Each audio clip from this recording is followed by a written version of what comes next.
Hello viewers, ধন্যবাদ ও শুভেচ্ছা জানিয়ে আজকের ভিডিও শুরু করছি। আজকে আমি আপনাদেরকে দেখাবো অটোক্যাডে কিভাবে ইফ্লুয়েন্ট ট্রিটমেন্ট প্ল্যান ডিজাইনের লেআউট করতে হয়। আমরা জানবো প্রথমে এটার ক্যাপাসিটি কত। ক্যাপাসিটির ভিত্তিতে আমাদের এই ট্যাঙ্কের ভলিউমগুলো হবে।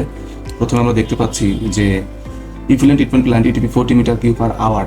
এটা আমাদের ক্লায়েন্ট হচ্ছে Majumdar rice and oil mill. আর সার্বিক কেমিক্যাল এবং ইটিপির সার্ভিস তত্ত্বাবধানে আছে ক্লিন ওয়াটার ইঞ্জিনিয়ারিং সার্ভিসেস। আমরা ইফ্লুয়েন্ট ট্রিটমেন্ট ডিজাইন করার জন্য প্রথমে অটোক্যাড আমরা লেআউটটা করেছি। এই লেআউটটাই প্রথমে দেখতে পাচ্ছেন, এখানে কয়েকটা ট্যাঙ্ক দেখানো হয়েছে, অর্থাৎ একটা স্ট্যান্ডার্ড মানের ইটিপি ক্যাপাসিটি অনুযায়ী লেআউট করতে গেলে একজন কেমিক্যাল ইঞ্জিনিয়ারের পরামর্শ অবশ্যই নিতে হবে। আমি জাস্ট স্ট্রাকচার পার্টটা করেছি, তবে আপনাদের এই লেআউটটা আমি দেখানোর চেষ্টা করছি।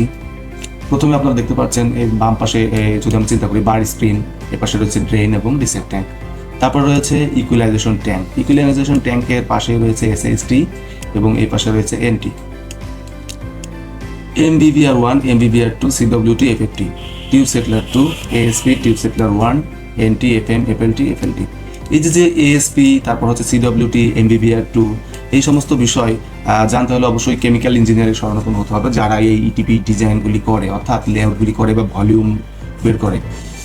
কেমিক্যাল ইঞ্জিনিয়ার অথবা মেকানিক্যাল ইঞ্জিনিয়ারের সাথে আপনাদেরকে যোগাযোগ করতে হবে। আমি জাস্ট এখানকার স্ট্রাকচার পার্টের কাজ করেছি, তাই পাশাপাশি আপনাদেরকে আমি একটা 40 মিটার কিউব পার আওয়ার ক্যাপাসিটির জন্য কেমন লেআউট হতে পারে সেটা ধারণা দেওয়ার জন্য আজকের ভিডিও তৈরি করা।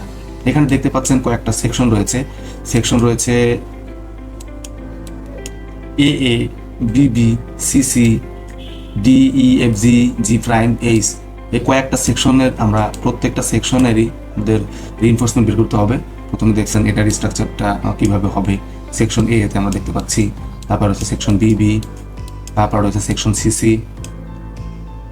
তারপর রয়েছে সেকশন DD, তারপর রয়েছে সেকশন EE, তারপর রয়েছে সেকশন FF, তারপর রয়েছে GG, তারপর রয়েছে GG প্রাইম, সেকশন SS। এইভাবে আমরা ডিজাইনটা করতে পারি। ভিউয়ার্স, ভিডিওটি দেখার জন্য ধন্যবাদ। আর যদি কোনো প্রকার ইটিপি ডিজাইনের প্রয়োজন হয় তাহলে অবশ্যই আমাদের সাথে যোগাযোগ করতে পারেন। ধন্যবাদ সবাইকে।